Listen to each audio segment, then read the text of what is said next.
નમસ્કાર, i7 ન્યૂઝમાં આપનું સ્વાગત છે। હવે જોઈએ આજના સમાચાર। Modasa industrial estate association conference હોલનું માનનીય મંત્રી શ્રી જગદીશ વિશ્વકર્માના હસ્તે ઉદ્ઘાટન કરવામાં આવ્યું હતું। અરવલ્લી જિલ્લાના મોડાસા જીઆઈડીસી ખાતે આજરોજ મંત્રી શ્રી જગદીશભાઈ વિશ્વકર્માના હસ્તે Modasa industrial estate association conference હોલનું ઉદ્ઘાટન કરવામાં આવ્યું હતું। આ પ્રસંગે મંત્રી શ્રી જગદીશભાઈ વિશ્વકર્મા દ્વારા સંબોધન કરતા જણાવ્યું કે આજે આપણે ગુજરાતની એક અલગ જ તસવીર દેખાય છે। ગુજરાત નવું છે, બદલાયેલું છે અને જબરજસ્ત ઊંચાઈએ છલાંગ લગાવવાની માટે થનગની રહ્યું હોય એવું પણ આપણું ગુજરાત છે।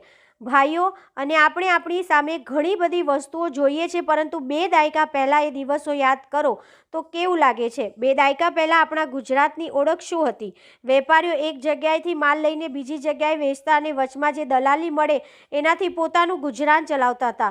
આપણી ઓળખ હતી। ખેતીમાં પાછળ, ઉદ્યોગોમાં પાછળ, કારણ કે આપણી પાસે રો મટીરિયલ ન હતું। ખેડૂતો માટે નેનો યુરિયા ડેવલપ કર્યું અને આજે ખેડૂતોને લાભ આપ્યો। કેન્દ્ર સરકારે સખી મંડળ નેનો યુરિયાના ડ્રોનથી છંટકાવની ટ્રેનિંગ આપીને સ્વનિર્ભરતાના નવા દ્વાર ખોલ્યા છે।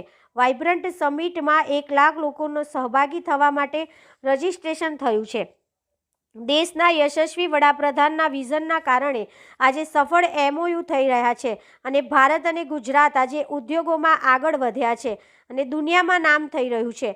ભારતમાં ડિફેન્સ ઇન્ડસ્ટ્રીમાં 14,000 કરોડનું એક્સપોર્ટ કર્યું છે, જેનાથી સફળતા સર કરી છે।